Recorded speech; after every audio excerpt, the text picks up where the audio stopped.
Michael Bennett had come to accept the quiet. After losing his wife Claire 6 years ago to ovarian cancer, his days had settled into a still rhythm. Early mornings with black coffee, mid-mornings spent pruning her overgrown garden, and evenings alone with old books and the soft hum of a radio that hadn't changed stations in years. The house, nestled at the far edge of Edgewater, wore the slow drag of time. A creaky porch, a roof in need of shingling, and a white picket fence that hadn't seen paint since Claire last held a brush. But it was home, even in its silence. That morning began no different than the others. The chill in the air hinted at fall's early arrival, and a thin layer of mist lay low on the grass. Michael slipped on his old flannel, tugged on worn slippers, and stepped outside to retrieve the newspaper. As he opened the door, the scent of damp earth and distant pine filled his lungs, grounding him the way only nature could. But then he saw it. A single piece of folded paper, slightly crumpled, held down by a small, smooth stone, lay squarely on his doormat. He frowned, kneeling down to pick it up. It wasn't the newspaper. It was something else. Something different. The handwriting on the front simply read, "Sorry." Curious, Michael unfolded the paper, revealing several lines written in shaky, uneven handwriting. A child's hand. "Dear Sir, I'm sorry for bothering you. I didn't know where else to go. I've been sleeping behind your shed for 2 nights. I'll leave today. I just wanted to thank you for the apples from your tree. I was really hungry. Please don't be mad. I left the rest. I didn't touch the flowers. They're too pretty." Michael blinked, the words sinking in slowly like rain into dry soil. He read on. "I'm not a thief. I used to have a family. I'm only 12, but I'm good at hiding.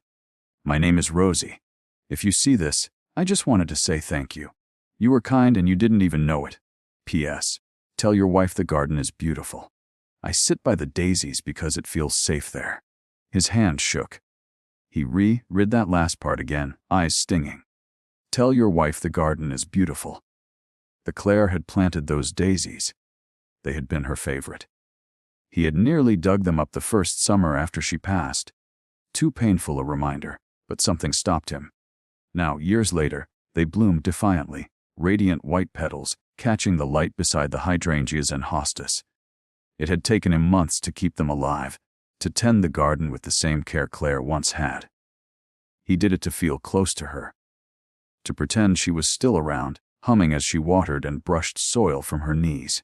Now a stranger, a child, had sat by them in secret, had found safety there, while he sat comfortably in his warm home, completely unaware.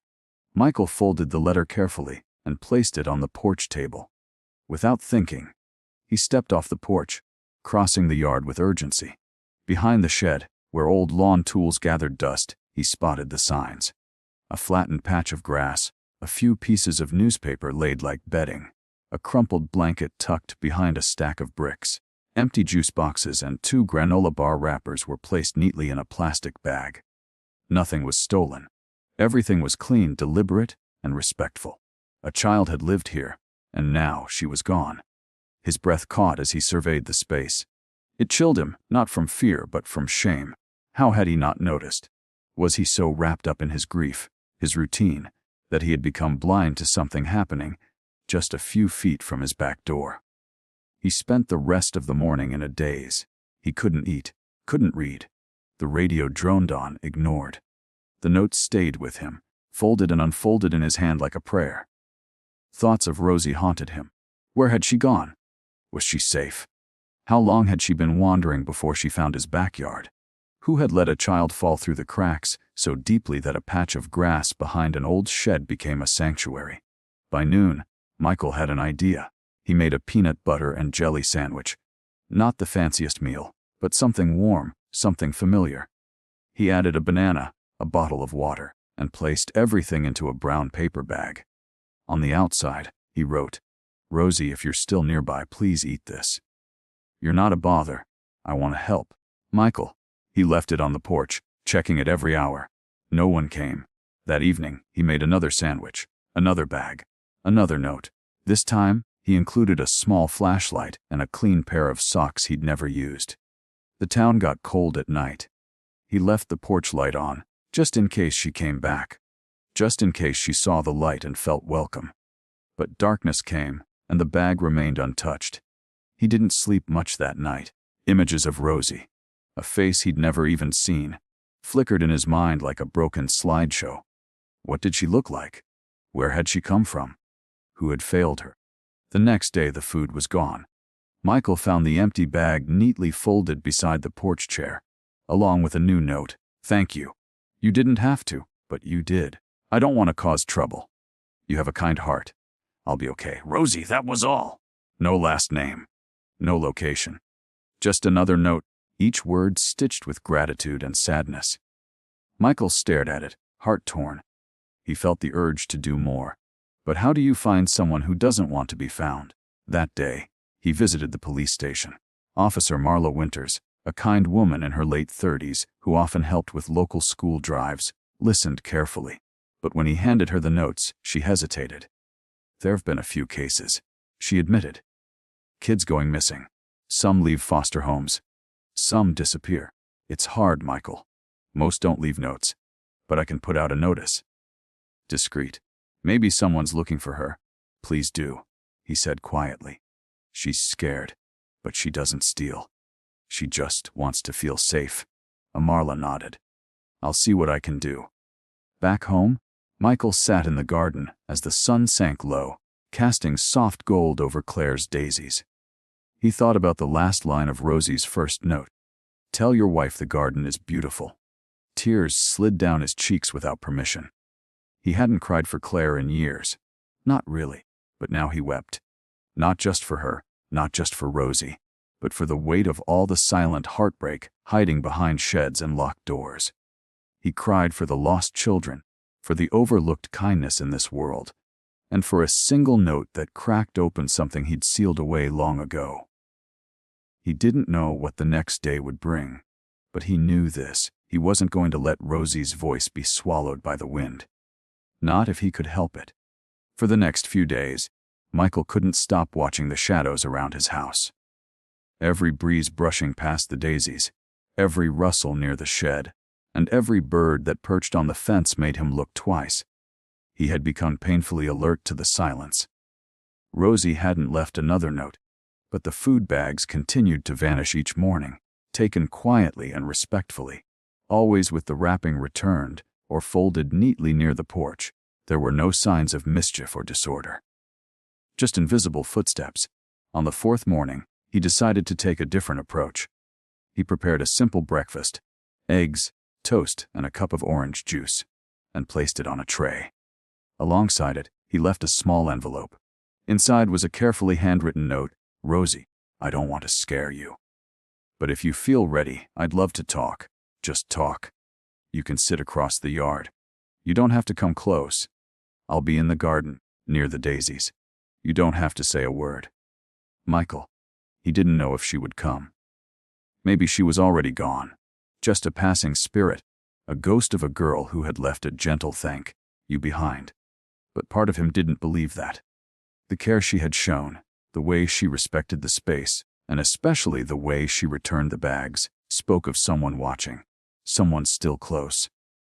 So that morning, Michael didn't busy himself with chores or errands. He sat on the bench beside the daisies, wearing his oldest sweater and holding Claire's watering can, though he barely used it. He tried to look occupied, not eager. He wanted to be present without being a threat. Just a man in his garden. 2 hours passed. Then he heard it. A faint shift behind the tree near the back fence. He didn't turn, didn't move. His heart thumped in his chest, but he remained still. Another minute passed, and then a voice, soft and raspy, drifted toward him. You really don't want to call the cops. Michael slowly turned his head. She was there, small and slight, wearing an oversized hoodie and jeans that barely fit. Her hair was long and tangled, with strands tucked behind her ears.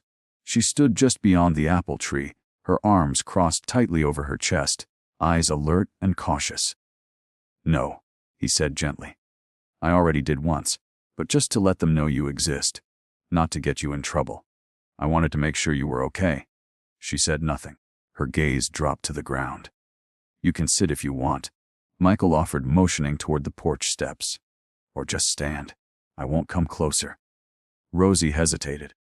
Then, slowly she crossed the lawn, stepping lightly as if afraid the grass would betray her presence.